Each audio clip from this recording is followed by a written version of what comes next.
Namaste. Today's distinguished speaker, Professor Arindam Chakrabarti, who is presently Lenney Distinguished Professor of Philosophy, University of Hawaii, USA, Dr. Geetesh Nirban, co-convener of webinar series, distinguished invitees, and dear friends interested in Mahabharata scholarship. Valmiki Jayanti wishes to you all. What else would be more appropriate than a Valmiki Jayanti to have such a distinguished scholar with us, Professor Arindam Chakrabarti. I welcome you all to our webinar series on Mahabharata, initiated under the project Yoga Consciousness in Mahabharata and Bhagavad Gita, the ethical value for societal and political well-being, which is taken up under the scheme for promotion of academic research and collaboration under Ministry of Education, Government of India. Our team includes Professor Vishwa Adluri, Professor of Philosophy, Hunter College, USA, Dr. Joydeep Bagchi, Hindu University of America, USA, Dr. Geetesh Nirban, Kamala Nehru College, Delhi University, Delhi, and me, Professor Bala, who is presently heading the Department of Philosophy at Delhi University.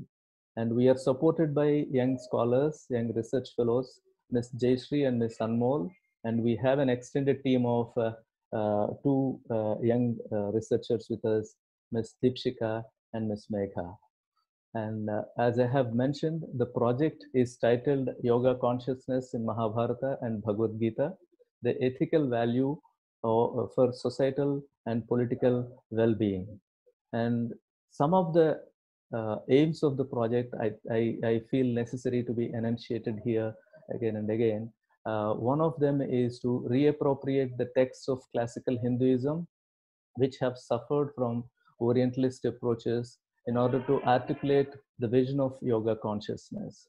Along with this, we also aim in this project to build a new approach to yoga that combines theoretical and practical perspectives, and to see how it is or it can be embedded in social and political reality. Along with this, we also aim to demonstrate how answers to the question of the right action at societal and political levels can be explored through the conception of yoga consciousness in Mahabharata and Bhagavad Gita that transcends sectarian and doctrinal boundaries to create a global system of thought and practice. And we finally try to attempt to explicate the universal, philanthropic, and humanitarian aspects of Hinduism as echoed in Mahabharata and Bhagavad Gita scholarship in the recent past. And so far, we had presentations, we had talks, and we had wonderful discourses on yoga consciousness, social well-being, political well-being, dharma and its ethical dilemmas. And now we are today going to have a wonderful talk on Vyāsa, on the meaning of life, death, and free will. In fact, I feel like invoking Vyāsa in this context. Krishna Dvaipayanam Vyasam Sarvabhuta Hite Ratam Vedabja Bhaskaram Vande Samadhi Nilayam Munim. Now, Vyasa, who wishes the well-being of all beings, is invoked here in this context. And in fact, if we look at the beginnings of Indian knowledge system, we have to begin with Vyasa. He is the one, whether you call him a compiler or an editor, but he is the one who first looked at the Indian knowledge system and systematized the Indian knowledge system in the form of dividing the Vedas and providing them in a systematic way to us. In fact, he is also considered to be the first teacher who has taught Shuka, his son. Though we consider Dakshinamurti to be the first guru, Vyasa is considered to be the first teacher. And that is how the knowledge system, Indian knowledge system itself, has to begin with Vyasa. And there are three important themes that the present speaker, Professor Arindam Chakrabarti, has picked up from Vyasa's discourse on life, death, and free will. Now, if we look at the classical Indian tradition, we come across Nivritti Marga and Pravritti Marga, two ways that individuals have to lead their life. And in fact, the discourse on life and death and free will have their own intricate relation with these two paths that individuals have to take up. In fact, if we look at meaning of life, meaning of life is closely related to the understanding of death in Indian tradition. How death is viewed determines our own conceptions of life and also our own conceptions of free will as well.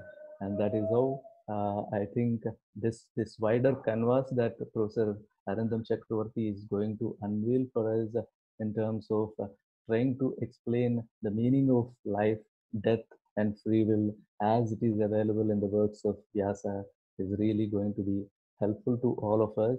And I really appreciate the kind gesture of Professor Arindam in accepting our invitation to be to deliver the lecture on this auspicious day of Valmiki Jayanti. Without taking much time, I invite Dr. Gitesh Nirban to introduce Professor Arindam Chakrabarti and take the proceedings further. Thank you. Over to you, Dr. Gitesh. Thank you, Professor Bala. Good morning and namaskar to all in India and good evening to all in America. We are so honored to have amongst us Dr. Arindam Chakrabarti on Spark webinar platform. Before I go ahead with the formal introduction of our speaker, I would like to share that today's lecture is the 20th in the series of webinars that we have been hosting since early June.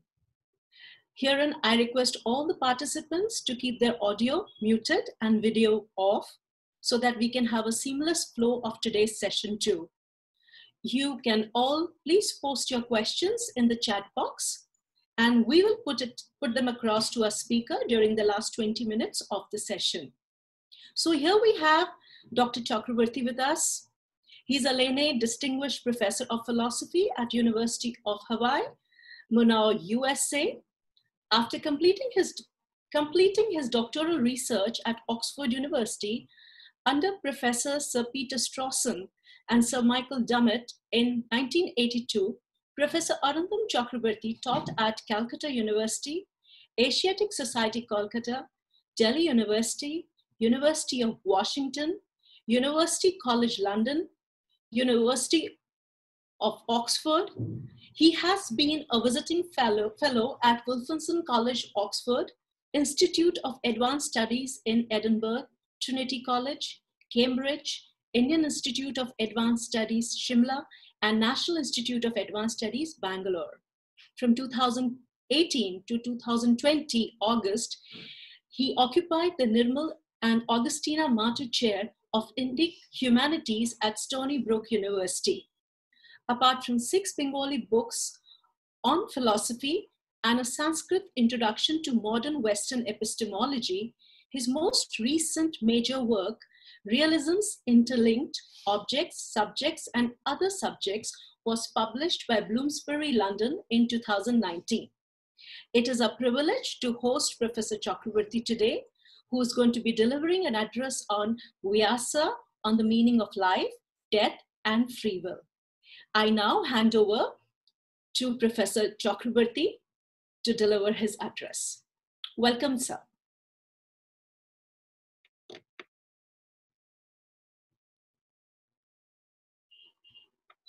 Please unmute yourself, Professor Chakrabarti.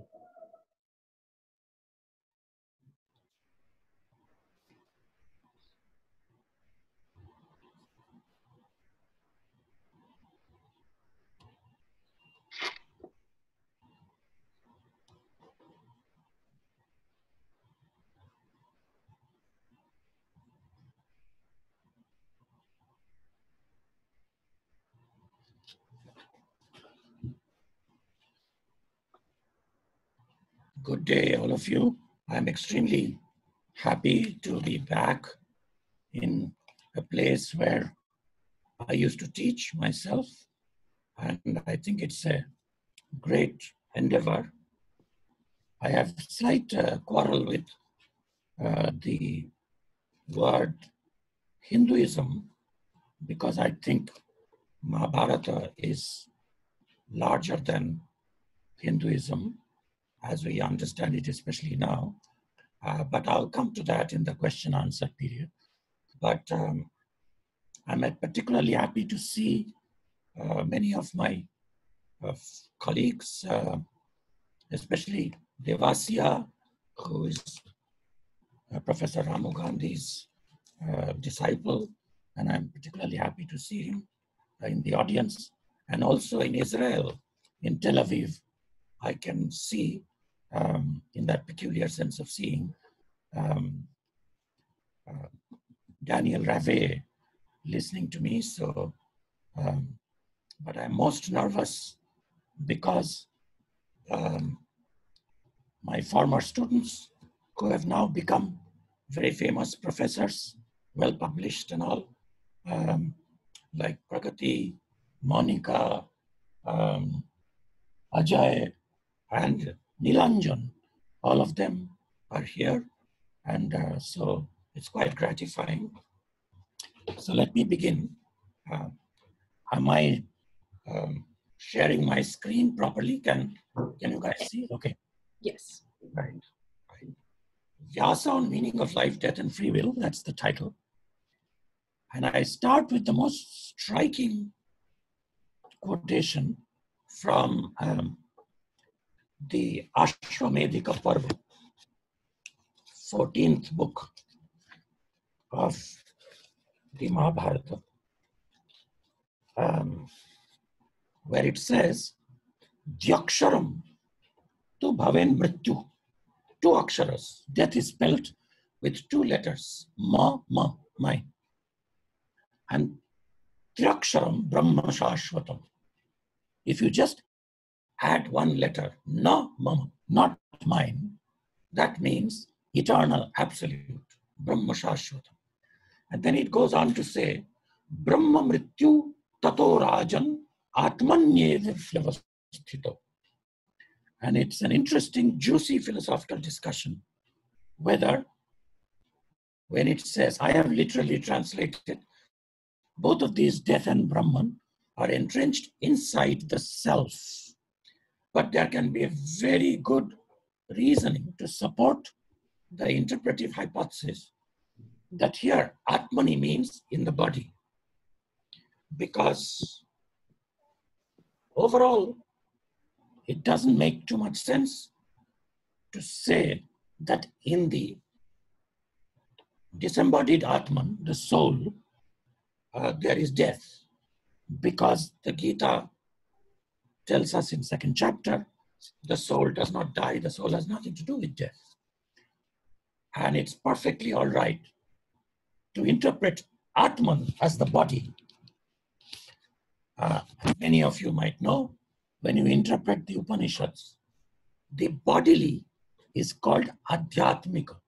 So in Sankhya's Karika, first Karika, Adhyatmika Dukkha, of the three kinds of sufferings, Adhyatmika means of the body-mind.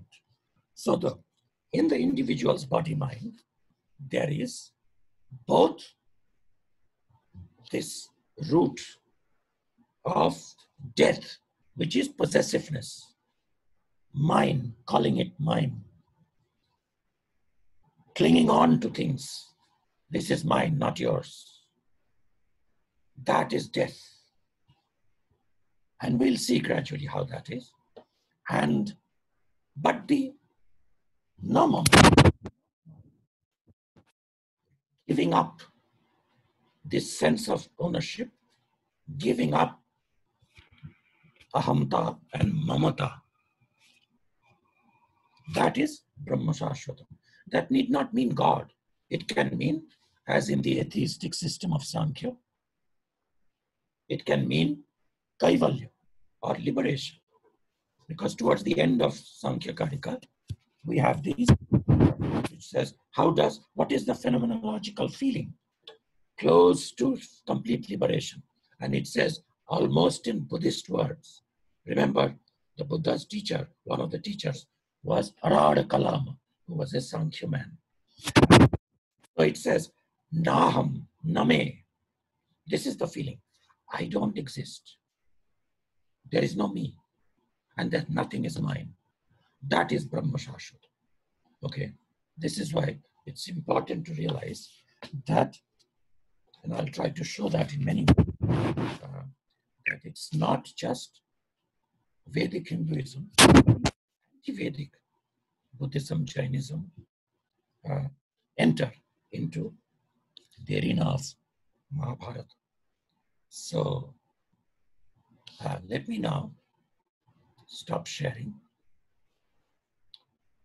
And has the screen disappeared? Yes, okay. Once upon a time, a certain Brahman, learned, high-born, high-caste man, found his way in an enormous jungle, teeming with wild, ferocious, roaring beasts, running about in that scary wilderness. An stricken person could not get away from those fierce creatures, as the forest was surrounded by a net cast by a horrifying hag, old lady, huge, fat, dark old lady, and guarded by several dreadful five-footed sky-high snakes hissing at him. Wandering, the Brahman fell into a hole in the ground. He fell into a pit concealed by many tough creepers and shrubs. His feet tangled in those creepers. The man hung, head down, feet up, like a jackfruit. At the bottom of the pit was a mighty serpent, and at the mouth of the pit, a gigantic black elephant with 6 faces and 12 feet. The elephant gradually approached that pit. Repeatedly, the dangling fellow licked the few drops of honey that you could get out of a beehive where there were virulent, poisonous bees which were buzzing around. But the man was so greedy that as he is about to perish, never satiated, he thirsted for more drops of honey, even when he did not lose his lust for life. A number of black and white rats, mice, were eating away the roots of the tree from which he was hanging, in spite of his mortal fear from the beasts, the fierce one, the forest, the snake at the bottom of the well, the elephant near the rim of the pit, his chance of falling off the creeper being gnawed at by those rats, the threat of those venomous bees vying with him for the honey. This miserable man never lost the hope to prolong his life. I have translated from towards the end of the Mahabharata. Vyāsa narrates, unpacks this allegorical tale, revealing, for example, and he says to Dhritarashtra, after the war, this is the condition of all of us, not just of that Brahmin. The days and nights are the white and black rats gnawing at the creeper of life. It is not just Dhritarashtra who is blind. We are all blind towards the condition in which we are in life. As an author of this epic saga of a royal family feud spreading into mass slaughter, the virile Vyāsa, of course, you know, I like the nice invocation verse with which the chair of the department has started the day. But what I'm going to say about Vyāsa is also equally true, and Vyāsa is not ashamed of it. The virile Vyāsa inserted himself into the story, also not quite as a wiki donor, but as the sperm donor father, both of Dhritarashtra and Vidura. For all that, he is like a rent-a-husband, many times brought into the family, for all the apparent endorsement of the official Vedic karma doctrine, which explains human suffering as a deserved consequence of past sin. Vyasa's Mahabharata reverberates at crucial junctures, with King Lear like howl, howl, howl in the last scene, where the king who has gone mad holds up the dead body of Cordelia. And just as the whole of the play, King Lear, is about death in some sense, and about the false sense of ownness, these two are my favorite daughters. I don't like that daughter because she has said, I have nothing to offer you. But then everything reverses at the end of King Lear. Lament at the deaths and miseries of sons and lovers who did no wrong. This is the sense in which, when our near and dear ones die, when an innocent person dies, when a divine incarnation like Ramakrishna or a perfectly wise, liberated person like Ramana Maharshi suffers from painful, rotting body of the cancer of the hand, or the cancer of that beautiful throat from which those beautiful gospel of Sri Ramakrishna came out. We don't understand. Life seems absurd, meaningless. When Trump, the corrupt, lying, egotistical, narcissistic, the worst human being alive, is thriving and trumping over good people. And we are told that dharma is always the winner and adharma loses. Where? We don't understand. What does that sentence mean? Such suffering in the beginning, middle, and end of life increases as our possessions and our illusory ego investment in them increase. Entrenchment of a sense of mind, the two letters mama spells death. Whereas giving up possessiveness and recognizing not mine, as all of you should know, Namah, not the acronym of our Prime Minister in India, but the word of really relinquishing egotism, even relinquishing national pride, as I will show, is discouraged by Ashoka's edict, which Ashoka gets from the Mahabharata. Makes us transcend death. This namaskar. Devasya will remember one of the greatest plays that Ramu Gandhi used to stage with Shobana Narayan's dancing the Kathak was called The Last Temptation of Vivekananda. And where, when the frog from outside, the frog in the well, inside the well, the narrow-minded frog, egotistical frog, when he greets the other frog from outside in Sri Ramakrishna's tale, then Ramu Bhai used to say it out loud. What does the frog, outsider frog says? He says, Namo, Namo, Namaskar. And the inside, the egotistical frog says, Aham, Aham, Ahamkar. He used to say like that. But for such slackening of the grip of possessive ego to take place, we first need to go through an aesthetic of suffering, a disinterestedly relishable taste of the human vulnerability to the disgusting scene, the rotting dead bodies in Strī Parva of the Mahabharata. Death, an impossible moral conundrum, and betrayal of persons, and so on. After this ethical transformation, our worldly active life itself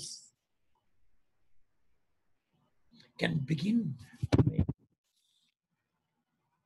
then can become non-cruel, non-greedy, and positively caring for others. And here, I would like to share screen and just would like to share the first meaningfulness of life in terms of the human form. Our humanity, even if it leads to suffering, leads to defeat, even if it leads to lifelong confusion about what should be done, just because we have the human form and the ability to think twice and to re-examine and to lead an examined life, even if the result of the examined life is that we have to drink hemlock and die.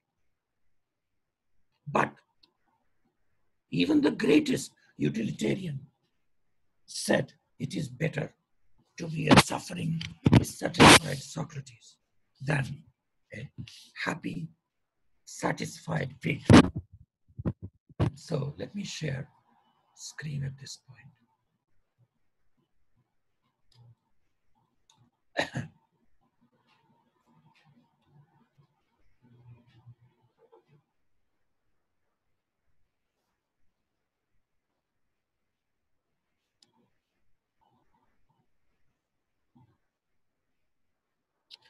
Okay.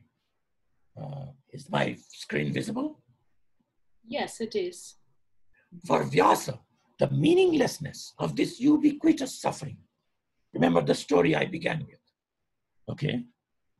We are about to constantly perish. And the only string with which we are holding on to life. Okay. And we are trying to get the last little fame. Better job. These are drops of honey coming from those beehives of dangerous bees. But those, the creeper to which we are clinging is being constantly gnawed at. It's being cut off, sliced out, one day at a time by these rats, the day and night, white rats. Okay. For Vyāsa, the meaninglessness of this ubiquitous suffering means, the meaninglessness means the human folly of egoism. To the egoistic human being, life will be always absurd. And that's why the strand of Western thought, not with Plato, but with Descartes, which begins by centering everything on the individual ego. I think, therefore I exist, from which it cannot even escape the solipsistic cage into the other person's being equally a consciousness. That strand of Cartesian thinking, which draws a wedge between the physical body, which the Taittiriya Upanishad calls Annamaya Atma. It's only an Atma. I was telling you, Adhyatmika means bodily. But it says that's just objects in the physical world, the Cartesian thought.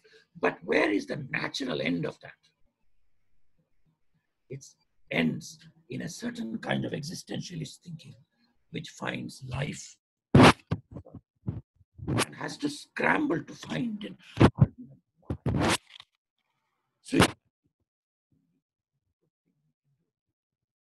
and it calls in the play No Exit that the other person, other mind, other self is hell. That's the natural end. So the absurdity of life is meaningless. It means we have to find out the cause, the root of that absurdity. Where does this meaninglessness come from? It does not come from life itself. It does not come from prana, which is Brahman. It comes from the human folly of egoism, attachment, and the error of blaming destiny, God, or other external sources for self-inflicted injuries. And even enlightened people, intelligent people, emotionally intelligent people, altruistic people, finally make sense of their suffering in terms of, let me find out. Like the American president is saying, as if the pandemic can be completely cured, if we can just blame China and say, okay, it was caused by China. We know now, therefore, but that's just the opposite. We don't make sense of life as long as we take the source outside. The God is making me suffer.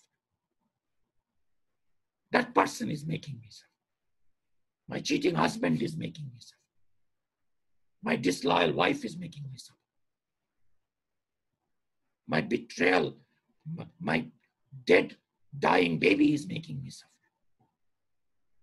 No, the source of suffering, the source of happiness, and the source of suffering has to be traced back to one's own karma. And yet, a wise swan, a Hamsa, in the encyclopedic book 12, Shanti Parva, tells us that only humans are able to resist the immoral drive to avenge violence by violence. That is humanity. To resist the tendency to do counter-violence, to be cruel in response to cruelty, to be angry in response to injustice. That anger, human beings can resist. And when they can so forgive and forbear, there is nothing loftier than humanity. Humanity is loftier than divinity. Mahabharata says in these very words, Na manushat sreshtataram hikinchit. Na manushat sreshtataram hikinchit.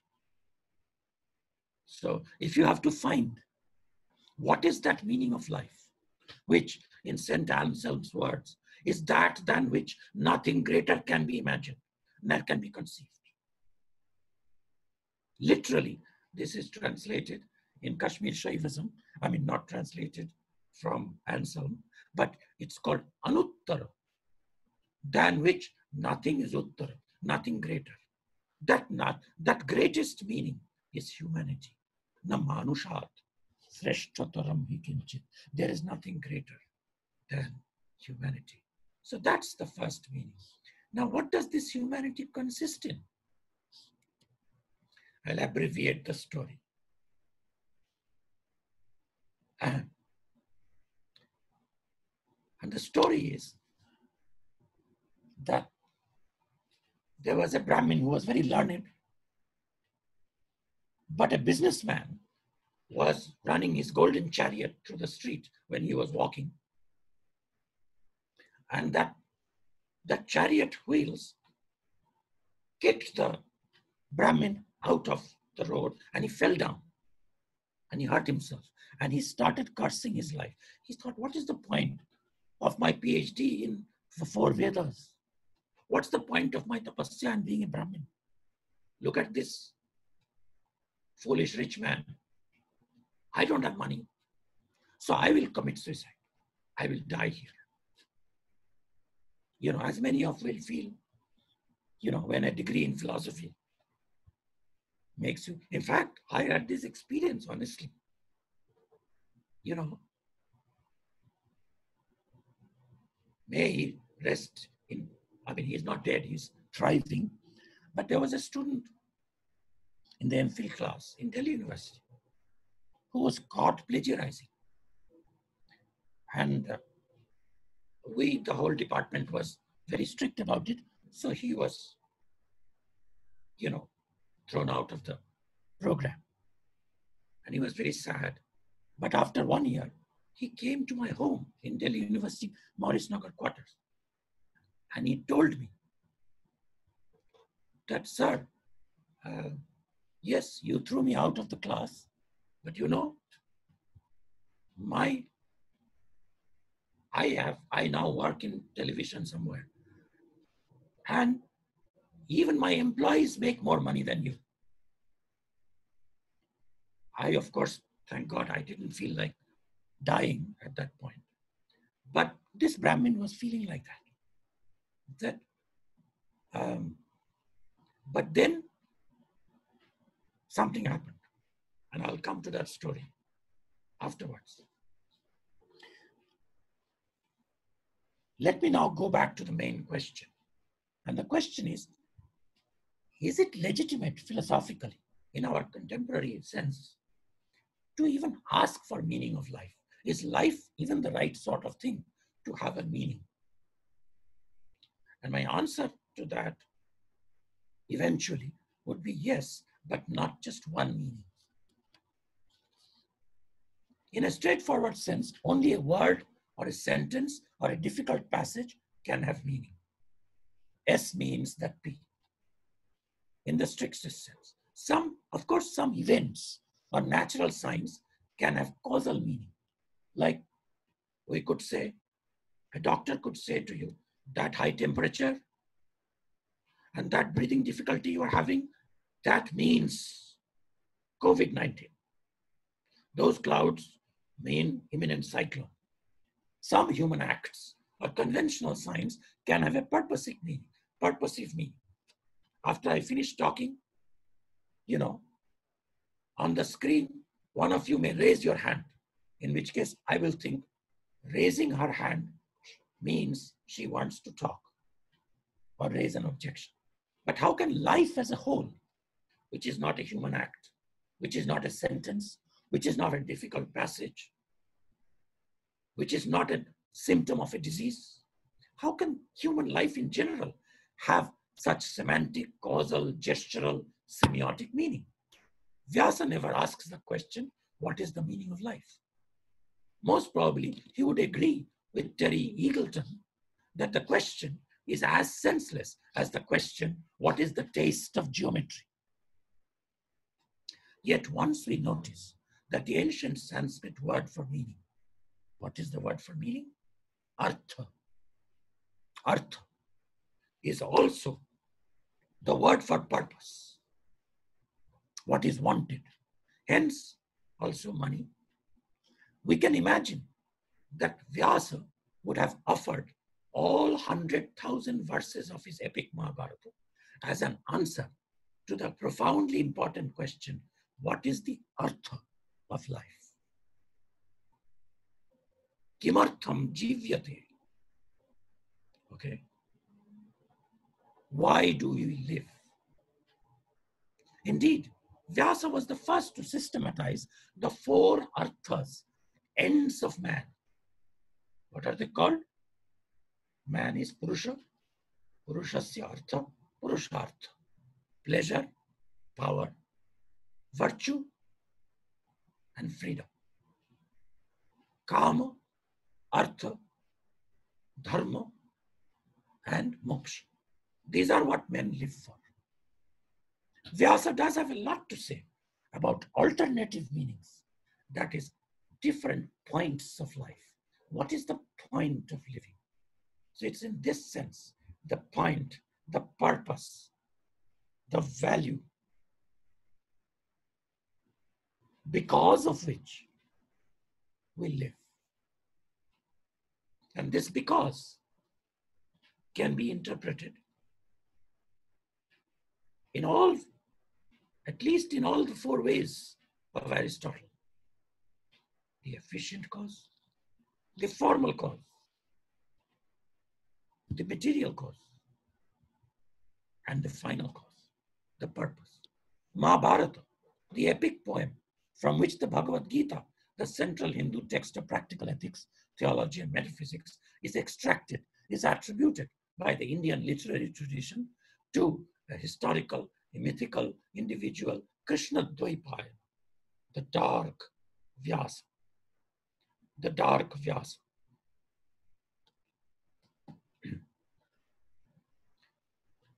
Not just dark, but also stinking. He was so ugly. Vyāsa, the author of the Mahabharata, he got his stink from his mother, because his mother was a fisherman's adopted daughter, and she used to smell of fish. The influence of this epic on the Indic civilization is unparalleled. Through a complex narrative of numerous stories within stories, it teaches us a complex and situation-relative morality, a particular layer of meaning that I won't have time today to explore. Not normative meaning, not aesthetic meaning, not ethical meaning, not causal meaning, not metaphysical meaning, but narrative meaning of life, not just of the Mahabharata as a story. We can look upon our entire life as a drama. And this is completely consistent with the Mahabharata, from which we draws so much inspiration that the quote from the Mahabharata, the point from the Mahabharata with which I'll end today's lecture, I first saw not in the Mahabharata, but in Abhinavagupta's Paratringshika Vivaran. And Abhinavagupta, in his big book Malini Vijaya Uttara Tantra Vartika, quotes Tasmat Dvaipayanena Uktam Mama. So the quotation with which I started, Mahabharata, is located and picked up by Abhinavagupta. Abhinavagupta, as you know, not only writes a commentary on the Gita, but writes a commentary on Natya Shastra. Why? Because the Shiva Sutras, which preceded him, Vasugupta's Shiva Sutras, they have one sutra about Atma. What is our self? Each person, each self. It says, Atma Nataka, Nartaka Atma. Each of ourselves is a play actor, is a dancer actor on the stage of life. Mahabharata, the epic poem from which the Bhagavad Gita is taken, and Vyasa's take, it teaches us a complex situation relative morality. And the full meaning of our life would be understood if we can reenact in our imagination our entire life as a drama and try to look from outside as if we are spectators of our own lives. And then we can appreciate what is the rasa which is emerging. And more about this a little later. Now, Vyasa's take on the human condition is systematically two-sided and alerts us repeatedly against any one-sided take. In this essay, we shall attempt the nearly impossible task of synthesizing the Mahabharata's views on the meanings in plural, purposes or points of human life. Now, to end the story with which I have half told the story. So the Brahmin is lying down on the street, wanting never to get up. What is the point of life? I don't understand.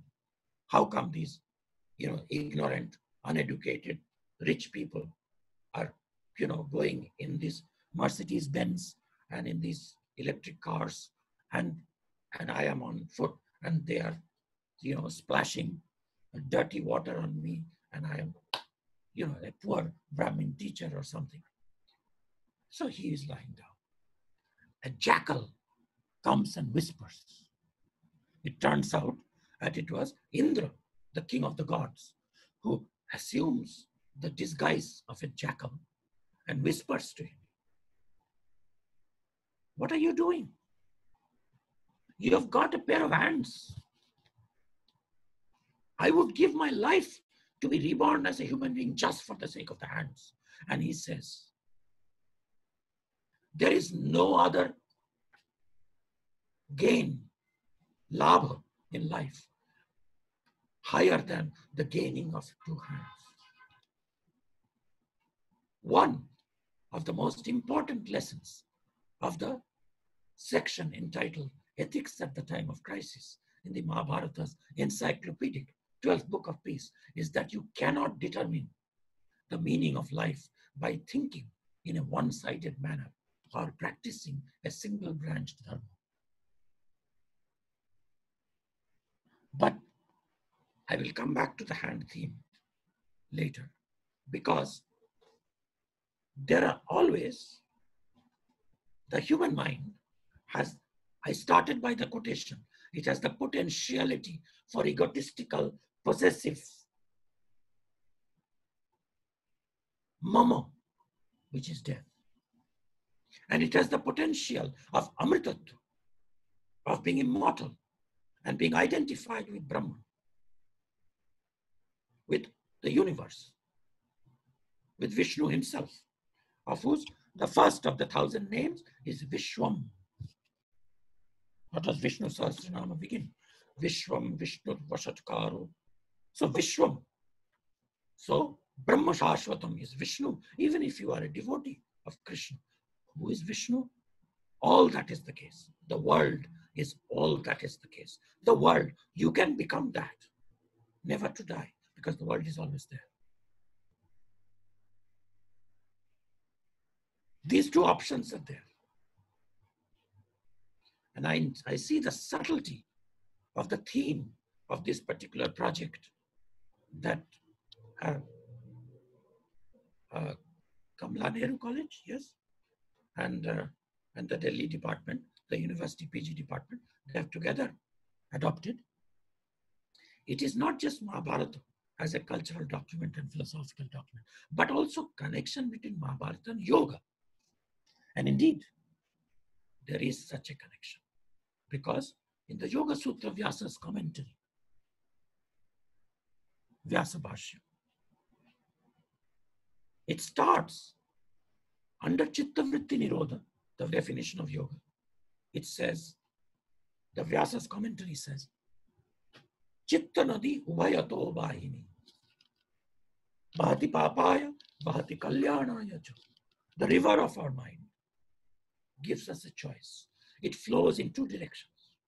It can flow towards possessiveness, towards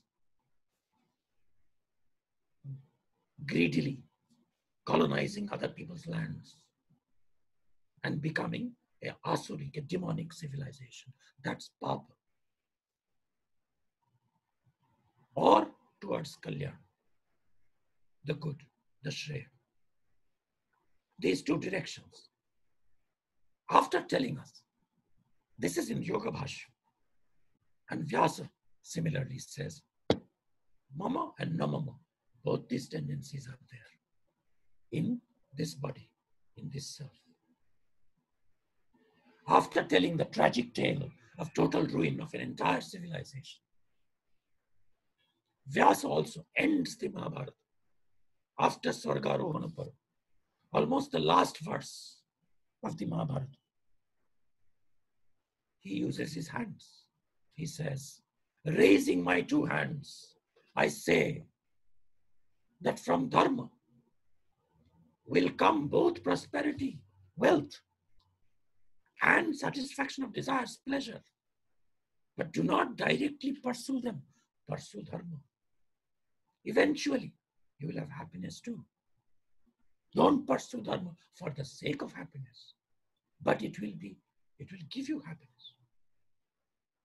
But he says, so realistically, then as well as now, raising my hand, I say that, but no one is listening to me. Nata kaschit srinoti me. Okay. And death-bound humanity's undying thirst for life is awe-inspiring. What is amazing? A mysterious crane asks Yudhishthira, the eldest of virtuous by 5 brothers, when the life of his brothers is at stake. And Yudhishthira answers, every day creatures enter the house of death, yet the remaining ones still wish to live forever. What is more amazing than this? Okay.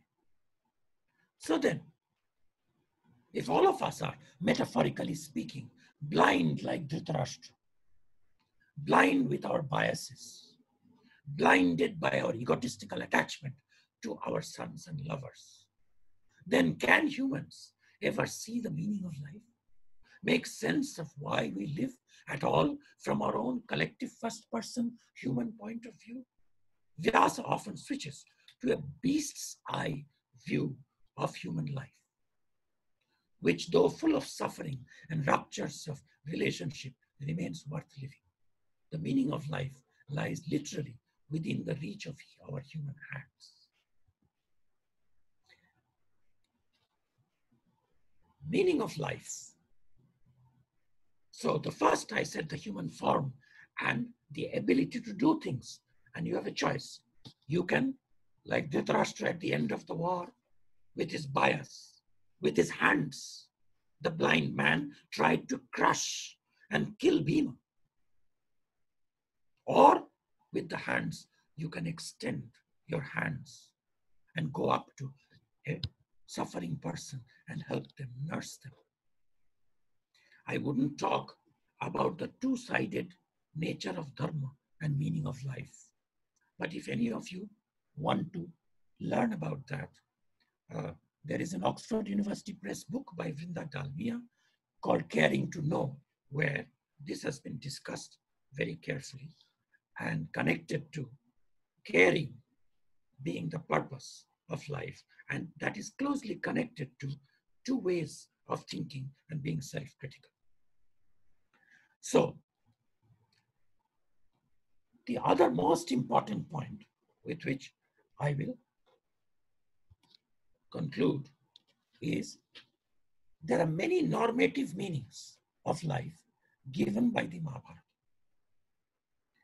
And my principle of understanding the meaning of Mahabharata is taken from a general cultural principle that I was taught in childhood, that itihasa purana abhyam vedam samupabringhayat. That Mahabharata as an itihasa should be understood as a long narrative commentary of the Upanishads. And that is why this central idea of the Mahabharata is taken from the Upanishad. Which Upanishad? Let us say Isha Upanishad. Isha Upanishad starts by telling us that you ought to wish to live. Life is good for full 100 years. Jijibhishet shatam samah. But the way, the secret to enjoying life is by sacrifice. Tyaga. And what is the technical name of Tyaga? Yajna. So if life is to be understood as a sacrifice, as Vyāsa recommends, our public communicative actions themselves must turn into a sacrifice. So when we talk to people, and according to Hannah Arendt, in The Human Condition, the most politically important action that humans can do to form societies and to negotiate democracies or whatever, even in modern times, is the act of speaking to another person. As Ramu Bhai would have said, addressing somebody. As Wittgenstein says, of course, we all know meaning is use. That's the first part of investigations, philosophical investigations. But I found this sentence hiding in the investigations, which says, meaning is like going up to someone. So communicative action. And in communicative action, once again, we make the mistake. We make it absurd. We make it a death rather than immortality when we take up all the time, like I'm doing now. And we don't let the other speak. But when, as in a dialogue between Sulabha and Janaka, Sulabha says, when the speaker's intention and the hearer's understanding are on an equal footing, samameti, then, now what does that have to do with yajna? And here I'm taking a large interpretive, explicative, big stride. If you read the Gita, it will seem that second, third chapter, sixth chapter, it talks about yoga. Fourth chapter, it talks about yajna. Isn't yajna from the Rishi tradition, ritualistic mimamsa, offering to the fire? And isn't yoga more the Muni tradition, the Ajivika tradition, the Buddhist, the Munis, like Sulabha Bhikshuni? But that's the genius of Krishna and Vyāsa. They put it together. Yoga is Samatvam Yoga Uchyate. Verse number 48, second chapter of the Gita. Samatvam, equality. How can I be equal to others, to the poor? Very crudely, if I bring myself, if I give up, what is the extra edge I had? The extra time, the extra power. And that in conversation, that happens when in a fair debate, I realize that partly I'm right, I'm defending myself. But my purpose is not to win, but to find the truth. And in such philosophical debate, Vada, in the 10th chapter of the Gita, it says, Vada Pravodatamaham. Krishna says, I am myself Vada. Good truth finding debate. I am that. Why? Because in a debate, Shankaracharya might have to give up something. Mandana Mishra will have to give up something. And then together they come to truth. That's ideal. So this sacrifice on both sides, in a conversation that happens, we understand that when we have to stop and let others ask questions. In answer to questions, we have to say something. And this whole business of conversation is jnana jajna. Swadhyaya jnana jajnascha. So internalizing the external fire ritual, we come to sacrifice as the normative meaning of life. Okay. What does this have to do with death? Remember, Mahabharata, again, is an explanation of the Upanishads. Brihadaranyaka Upanishad starts with death. Ishopanishad ends with a normative thing about ideal death. How to die. The last verse of Ishopanishad.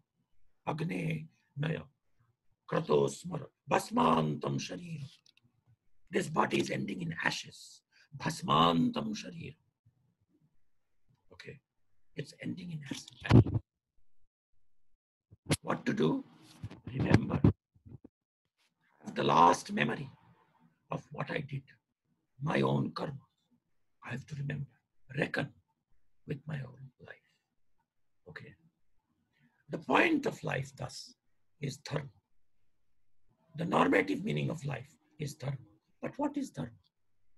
Do not inflict on others that which is intolerably abhorrent to yourself. Briefly, this practical principle is said to be dharma, which naturally goes against the flow of desire. Okay, I'll say slowly the Sanskrit. This is the briefest definition of dharma found in the entire Indian Sanskrit tradition. There are many other definitions. 10-point definitions of dharma, 5-point definitions of dharma. But this is the briefest. And the Mahabharata calls it the briefest. Sankshepa. So, na tat pareshu sandadhyat pratikulam yadatmana sankshepato hi ayam dharma kamad anya pravartate. So it goes against the natural flow of desire because our desires are egotistical. At this point,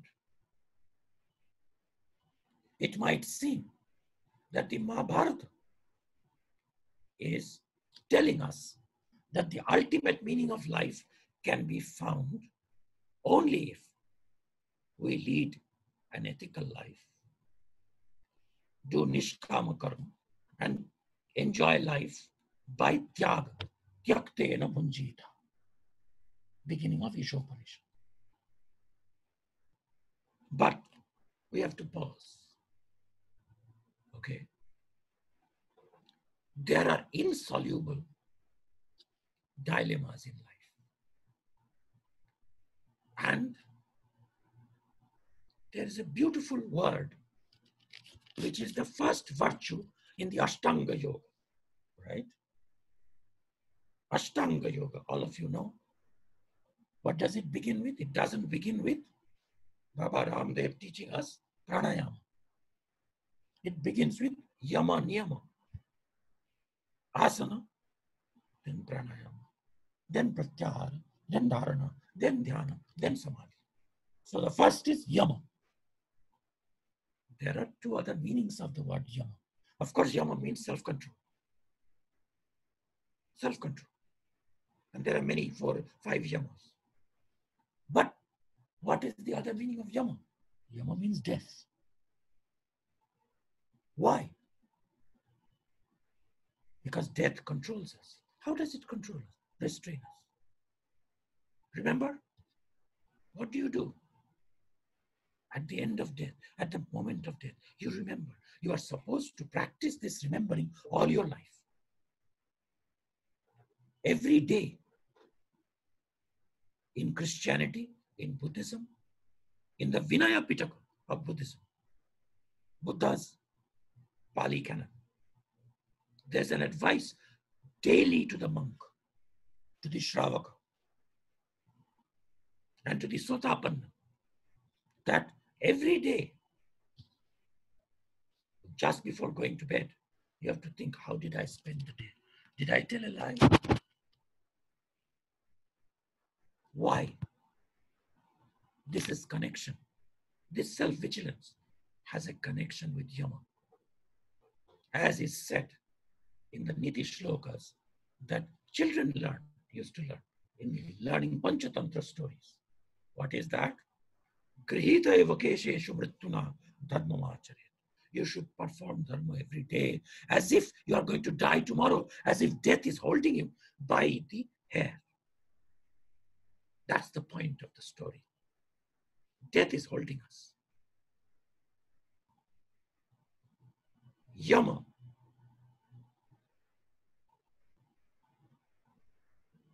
is a reminder. Every day we are dying. We were born in the mouth of death. We are bound to death. And that's the other meaning of life. Yama.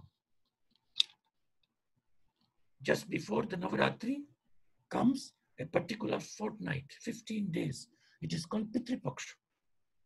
And on that Pitri Paksha, every day, you are supposed to remember your ancestors.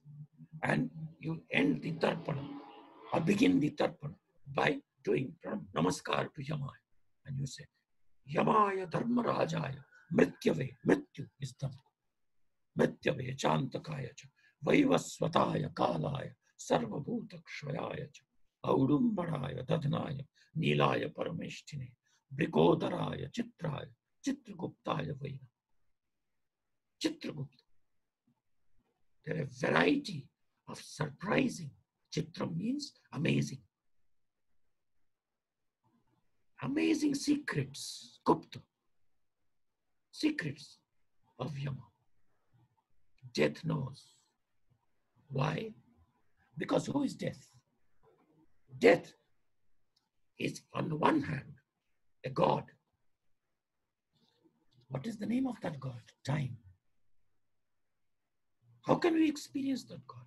We are experiencing it every minute. English is a great language. English teaches us that when the baby is born, after 1 week, it is 1 week old. We are aging all the time. If you have a body, you are aging. And Mahabharata is not just a book of ethics, a book of metaphysics, a great epic poem, a drama. It is also a beautifully constructed rhythmic poetry.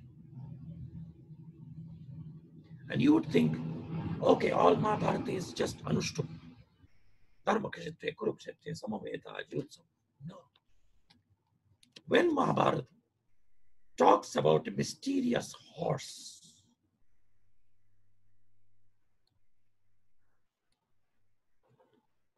it chooses a rhythm, a meter, a chanda, which is just like the trotting, the gallop of a horse. I will read out in Sanskrit first, because I want you to, you cannot understand the meaning of the Mahabharata, the meaning of life according to Mahabharata, unless you see it, not just the Mahabharata, but our life itself as a tragic poem. Yes, it is tragic. Okay. Dukkhatraya vigata jijnasa tadabhagata hetu. You are supposed to understand. And that's why the first truth, which is called the noble truth, Arya Satya is that Sarvam Idam Dukkham. This is all suffering. And it's completely consonant with the Mahabharata. And here is the verse which says, here is the English first. Its nature is inscrutable. Its intangible body is made of fragments of hours, moment by minute, minute by minute. Seconds, microseconds are the fine body hair of this mysterious sacrificial horse. Its eyes, one black, one white, the 2 fortnights of every month are of equal power.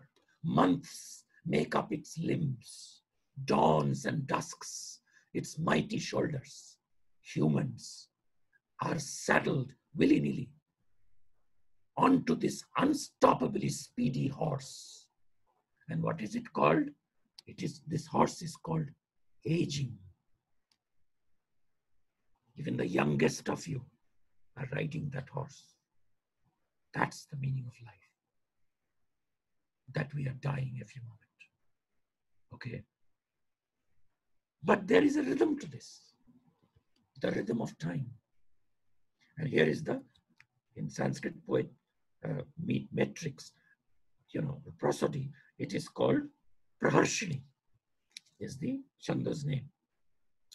Avyakta prakritirayam kala sharira. Avyakta prakritirayam kala sharira. Sukshmatma kshanatrutisho nimesha roma. Sangvasya samavala shukla krishna netro. Masango dravati vayo hayo narana. Haya means horse. Vaya means aging. Vayo haya. Time had been talked about in Vanaparva, book 3, the book of forest. What did Yudhishthira was asked, what is the news? Kavarta. And he said, in this cauldron filled with the grease of great delusion, with the fire of the sun, the fuel of day and night, stirring with the ladles of months and seasons, time the great cook is cooking all of us living beings. That verily is the news. The universe is a kitchen. Time is not only cooking us, it will eat us. And Krishna said, Kalosmi, Lokakshayak. Krishna is Kal. And Krishna is the meaning of our life. That is the passage of time. The Mahabharata is composed as a narrative commentary to the Upanishads. Our entire life not only ends in Kal, in Mrityu, it begins in Mrityu, and it is full of Mrityu. Vyāsa Upanishad starts by saying, Mrityuna idamavritamasi. But then the plot thickens. The Vyāsa Upanishad said, what is the death from which everything begins? Obviously, logically, before everything was there. Before this world was there, what was there? Absence of the world. Where did this absence come from? From the destruction, the death of the previous cycle of world, the Mahapralaya. What is that? That is death. In the beginning, Mrityuna, by Mrityu, everything was concealed by the darkness of Mrityu, by the Mahakali, from the womb of that death goddess. Kalaratri, Maharatri, Moharatrishtadaruna. This Ratri Devi is Mrityu. And Yato Baimani Bhutani Jayante. From that, everything arises, from that death. In that, it stays. Every second, we are dying. Buddha got hang of it. And that's why he said, there is no permanent self. Because our individual ego, it doesn't realize every second it dies. Okay? Every second it dies. If a particular moment of my life is born jatasya, dhruvo mrityu. It will definitely die. Okay. But then the plot thickens. Why? I have just said, giving up kama, desirelessness, nishkama karma. That is the meaning of the Gita and therefore the meaning of Tyaga and the meaning of Mahabharata. But Mahabharata is not so easy or straightforward. Because Brihadaranyaka Upanishad says, what is that kama? Ashanaya, hunger. What is hunger? Desire for food. That's hunger. The Bhagavad Gita is known for its recommendation of desireless performance. But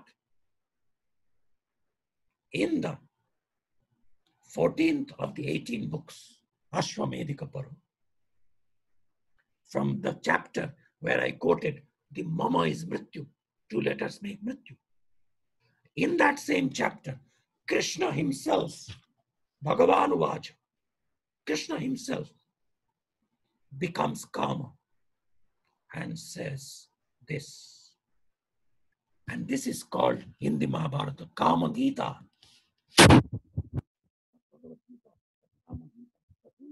Krishna himself. I don't know how many of you know. There is Bija mantra tradition of seed syllable. Saraswati, the Bija mantra is Aing. For Mahakali, the Bija mantra is Kring. And for Krishna, the Bija mantra is Kama Bija. Kling, Ka, La, I, Anuswar. Kling, Kama Bija. Because Krishna is Swayam Kama. So Krishna says, as Kama in the Mahabharata, no living being can defeat me without an appropriate method. Thus sings desire. Some try hard to kill me, give up all desires with a weapon they know to be powerful. For them, for those self-deceiving moralists who think I have no desire left, I have become a desireless nishkam. For them, I re-emerge anew in that very weapon. When, for example, some people try to destroy me by the means of sacrificial rituals, giving away various kinds of pressure. Here, I'm giving up. I'm Bill Gates. I'm giving up my entire empire for suffering humanity. Look, what a great sacrificer I am. Karma has entered as my ego, the ego of renunciation. I desire appear in their minds again in the form of desire for heaven or reputation. Okay, just before death, a great saint who is desireless says, okay, even Tagore, who dies with perfect vairagya, with complete humility, I did not find the answer to the ultimate question of my life, he says in the last day. But even then, towards the end, he says, after 100 years from me, I hope people will be reading my poetry. Desire for reputation, desire to be remembered. So nobody gets over. When people try to destroy me, desire, Kama is saying in first person, by constant contemplation of Veda and Vedanta, I reappear in their philosophical egos. I am the greatest Vedanta. I am Shankaracharya. I'll defeat everybody. Shankara Digvijay. Imperceptibly, as the elemental soul is present in a subtle form, even in immobile plants. Everything is dictated by desire. And finally, an esoteric freedom, moksha. Those who say, I have no desire, I have got rid, I have attained liberation. Then Krishna says in Kama Gita, I dance and laugh at him because his Kama sits right in the middle of his burning desire for freedom. Mumukshut. Mumuksha is mukti lipsa, the craving for freedom. So, what to do? How can we have complete tyaga? And that comes out when aesthetically we appreciate. In the poetics book Dvanyaloka, commentary Lochana, Anandavardhana Lochanakara, the Dvanyalokakara says that Shantarasa is the rasa of tranquility.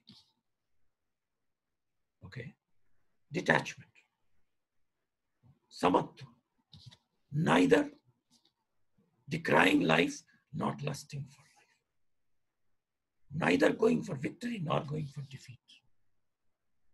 This equality is shanta, of which the rasa is the sthai bhava is samatvam. Samatvam yoga uchyate. Yoga now transmutes itself into an aesthetic relish, the relish of tranquility. Now, is tranquility just loss of all color? The word vairagya sounds like that, no color. But Abhinavagupta interprets the Mahabharata in a different way. And with that, that's my last section. Before that last section, there is one more thing that of late I'm discovering in the moral meaning of the Mahabharata. The whole Mahabharata is a narrative enactment of a certain non-obvious life lesson.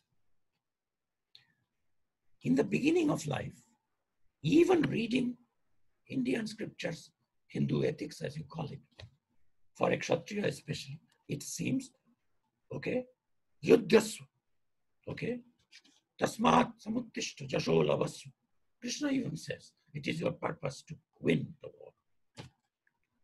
But ultimately, Mahabharata says, even in Rajadharma Parva, even as early as Vana Parva, in Drona Parva also, in the middle of the war, there is an advice that one should be more powerful by becoming mild and soft. Okay, there's this weird verse which says, Mriduna Darunam Hanti. By the soft, one can destroy them. Mriduna Hanti Adarunam. And by the soft, one can destroy what is not hard.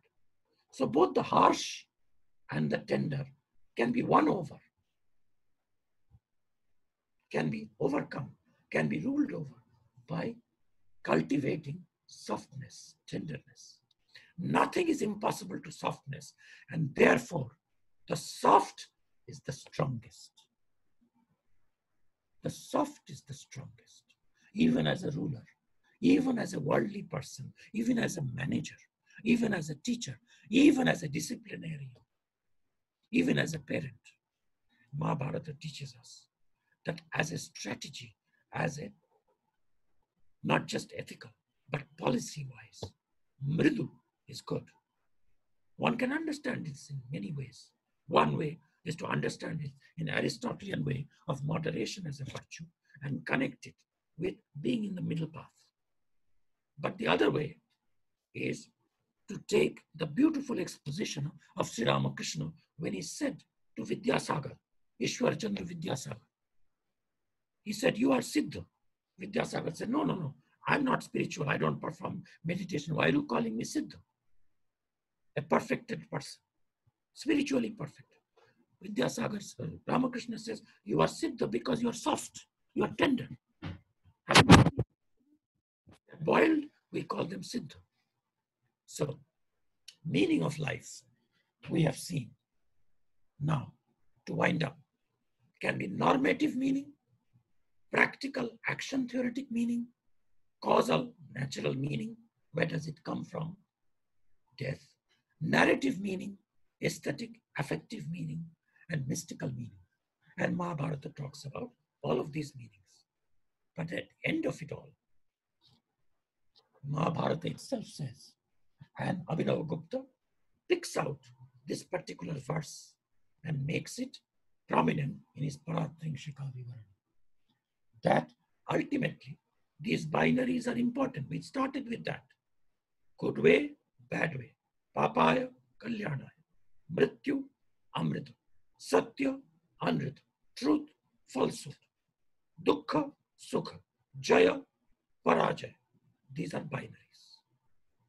What about tyaga and bhoga? The life of consumerism and the life of sacrifice. Isn't the Mahabharata saying, in this binary, choose tyaga? No. It says, after practicing tyaga, then you should give up the pride of renunciation. In fact, you should give up the giving up. You should live to give. After leading a good life according to dharma, give up the duality of good and bad, truth and falsehood. But give up also that by which you gave up these opposites. So come back to living naturally, normally, ordinarily. This ordinariness of life without the pride of sacrifice. Yena tyajasi tat tyaja. So the Mahabharata verse says, Tyaja dharmam. How peculiar. You told us to practice dharma. But Ashwamedika Parva, Krishna says, Tyaja dharmam. Give up dharma. Adharmam cha. Give up adharma. Ube satyan rite tyaja. Give up satya and mithya. Both truth and falsehood. Ube satyan rite tyaktva. Yena tyajasi. That by which you have given up. Tat tyaja. Then how do we live?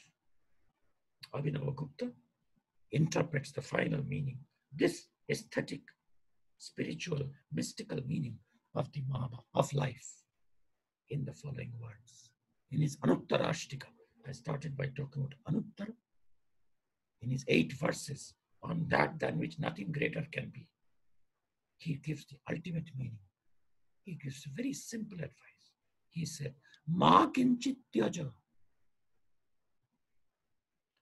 Don't arrogate to yourself the pride of giving up. You don't have to give up anything. Ma grihana, but don't be greedy. Okay? Ma gradha, first verse of Ishopanishad. Don't take anything. Don't acquire things. Don't give up things. Ma kinchityaja, ma grihana. Vilasa, have fun. Swastho yathavasthito. As you are. Just be yourself, spontaneous. Easier said than done. But that is one of the meanings of life. And we are free to do that. Thank you. And over to Gitesh for formal vote of thanks. I take this opportunity to thank Professor Chakrabarti, though Professor Bala has almost concluded the session. But I would like to share and speak few words here, saying that Professor Chakrabarti pointed out through Mahabharata that it's not only Dhritarashtra who's blind, but all of us are blind. I think Professor Chakrabarti, this was a very important statement because this is what is happening in the world today. Thank you for pointing this point so vibrantly. So if we are metaphorically all blind, then how do we look for the meaning of the life is a question that he raised. And this is the question that we all here present in the webinar, as well as in the classrooms, as well as in the life, grapple with all through. His deeply philosophically rooted address has prompted us to look through Mahabharata, the meaning of life. Usually people are looking at the text with various visions, but this is a point that he pointed out, that it's a meaning of the life that we need to look at through the lens of the epic. And he explained that it's right there. It's just that we need to make an effort to find it. Well, Professor Chakrabarti, your words have led to another desire. We are not liberated yet to read your work on the epic. because there are many undergraduate students who are present in this webinar who have sent me a couple of texts saying that we need to read his articles in the classroom. So we are now prompted to read more. And this is like your words have, in fact, forced us towards a reflective process during this. I will send you the full text of the longer paper from which I was reading. A version of it is already published, but I will send it to you. You can send it to everybody who was registered. Thank you. Thank you, Professor Chakrabarti. On behalf of the Department of Philosophy, University of Delhi, Kamala Nehru College, our participants, Professor Bala, our research scholars, and myself, I thank you for sparing time for all of us and giving us a kind of a vision for the coming weekend to do a kind of a reflective study of the epic. I take this opportunity to thank you on behalf of everyone. I thank all the participants for being there with us for Professor Chakrabarti's address. We have participants from India, we have from South Asia, we have from America. Thank you all. And herein, I take this opportunity to request you to switch on your videos so that we can have a group photograph, some screenshots, which we can upload on our social media handles. Herein, I even request you all to follow our social media handles. This lecture has been recorded. It was live streamed all through on YouTube. A little bit of editing, we will be uploading it on our YouTube channel. So I'm on page number 1, and I request all to wear a smile so that we can have quick pictures.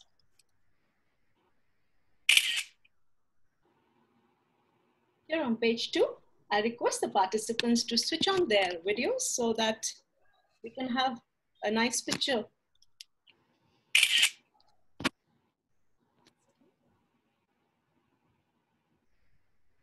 I'm on page 1 again. Thank you all. Thank you, Professor Chakrabarti. We look forward to having you again and again in the Department of Philosophy. And what a joy to see you after so many years here on the screen. Thank you. Thank you. Thank you so much. Thank you. Wish you all a happy weekend. Namaskar.